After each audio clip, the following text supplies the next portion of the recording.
Boris Johnson has got Brussels cornered with his latest Brexit gamble and will not give in regardless of the European Union's intimidation and threats, a Swiss politician has said.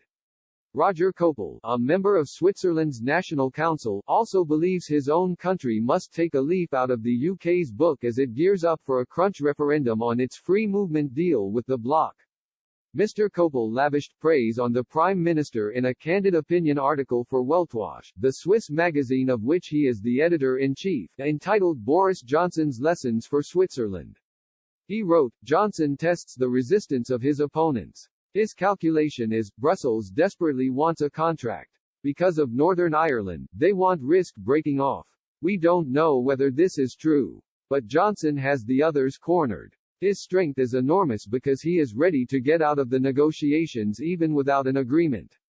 Mr. Koppel, a member of the Swiss People's Party, acknowledged Mr. Johnson's approach had angered bureaucrats enormously.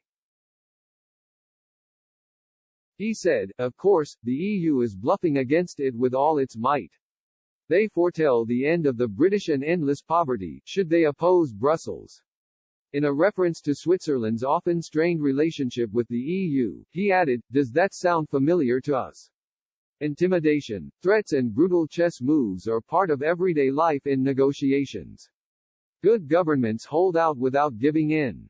Mr. Koppel was also highly critical of Mr. Johnson's predecessor, whom he believed had been far too willing to give ground and capitulate to the demands of the EU, and suggested the Federal Council, which is effectively the government of the country officially known as the Swiss Federation, had been similarly timid in its approach. He said, "Switzerland should get off its Theresa May trip as quickly as possible and take lessons from the wicked Boris Johnson. The Federal Council shoots itself in the foot when it continually asserts how lost Switzerland is supposedly without bilateral treaties or an institutional framework agreement. With this self-minimizing rhetoric one does not win a wreath of flowers."